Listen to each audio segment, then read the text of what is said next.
రంగ వైభవంగా సత్తెనపల్లిలో జరుపుతున్నారని మంత్రి అంబటి రాంబాబు అన్నారు. జనసేన టీడీపీ నాయకులు కావాలని దుష్ప్రచారం చేస్తున్నారన్నారు. దుష్ప్రచారాన్ని ప్రజలు నమ్మొద్దని రాంబాబు చెప్పారు.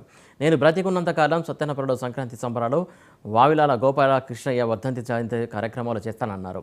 కన్నాలు వేసే కన్నా లక్ష్మీనారాయణలాగా కక్కుర్తిపడి కార్యక్రమాలు చేయడం మానేయలేదని ఎద్దేవా చేశారు.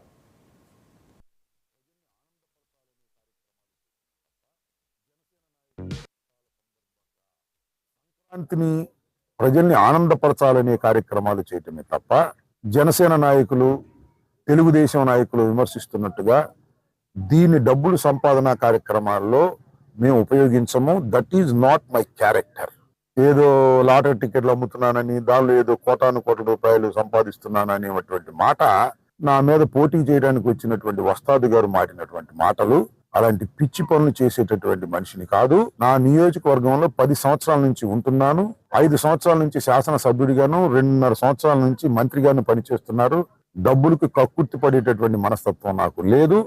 డబ్బులు కక్కుర్తి పట్టమో, పదవులు కక్కుర్తి పట్టమో పడి పార్టీలు మార్చి దేశాన్ని కొల్లగొట్టేటటువంటి పద్ధతుల్లో నేను ఉండను. కన్నాలేయటం నాకు కుదరదు. అది కూడా గుర్తుపెట్టుకోమని మనవి చేస్తున్నాను. సంక్రాంతి సంబరాల కార్యక్రమంలో వినోదం కోసం ఒక దాన్ని ఏమంటారు, లక్కీ డిప్ లాంటి తీస్తాం. అదేదో పెద్ద నేరం అయిపోయినట్టు, దీనిలో కోట్లు దోచేసుకుంటున్నట్టు, నేనేదో మిద్దె కట్టేసుకున్నట్టు పిచ్చి మాటలు మాట్లాడుతున్నాను. నా మీద పోటీ చేయడానికి వచ్చినాను. పోటీ చేస్తాడో పోటీ చేయడో తెలియదు, అది వేరే విషయం అనుకోండి. అది చివరికి ఖాయం చేస్తారో ఖాయం చేయరో నాకు తెలియనటువంటి అంశం. నేను ఇక్కడ శాసనసభ్యుణ్ణి, మంత్రిని. నా నియోజకవర్గ ప్రజలకు సంక్రాంతి సంబరాలు చేసి ఆనందపరచాలని ఏకైక ధ్యేయంతో చేస్తున్నటువంటి కార్యక్రమం.